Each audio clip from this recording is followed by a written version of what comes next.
After developing a successful accounting practice, the firm of Cooper, Graves, and Faberman is dissolving. Unfortunately for all involved, the breakup will not be amicable.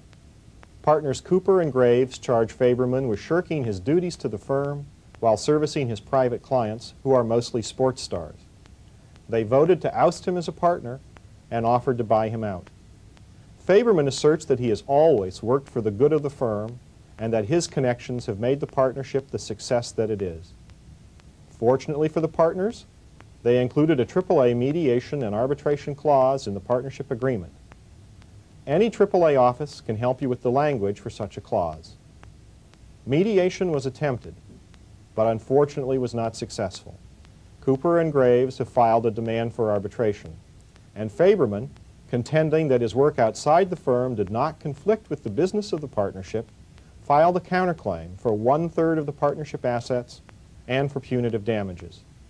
A panel has been appointed under the contract. You are an arbitrator on that panel.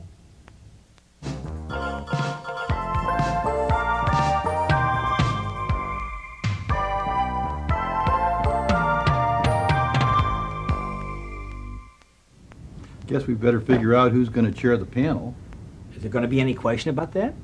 Well, it seems to me, since I have a law degree and I'm also a CPA, that I'm probably the most well qualified to chair the panel. Well, I think I'm equally qualified. I'm also a CPA, and I've served many times as an arbitrator for the AAA. Well, I'm going to weigh in on this one. I'm the only practicing lawyer in the group. I've chaired a lot of panels. I've been on a lot of panels. I have a fair amount of experience in accounting, and I have taken a course from the AAA as to how you ought to chair a panel.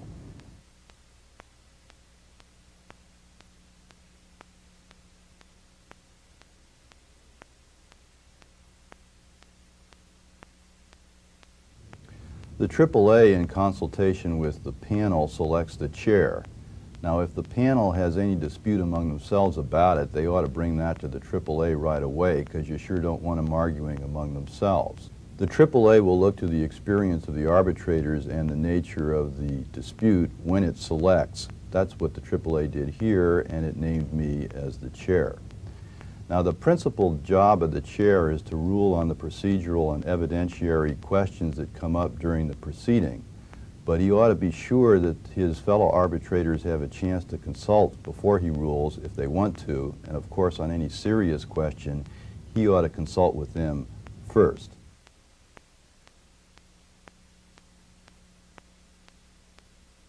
Mr. Chairman, to prepare our case for hearing, we need quantified proof of the respondent's personal assets. We intend to prove during the course of this arbitration that the partnership was not respondent's sole source of income, that during the course of the partnership he engaged in business outside the partnership from which he derived substantial profit, all to the partnership's detriment. So we need, in the way of a document exchange, past income statements, bank statements, brokerage account statements, as well as other documents reflecting his income. Claimant has no right to any of these materials. Not only was Mr. Faberman working exclusively for the partnership on all accounting matters, but this has no relevance. The partnership agreement does not forbid the partners from working on outside accounting matters.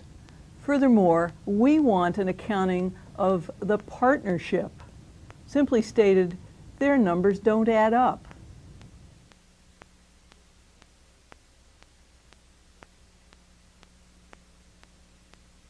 Under the commercial rules, we called this preliminary hearing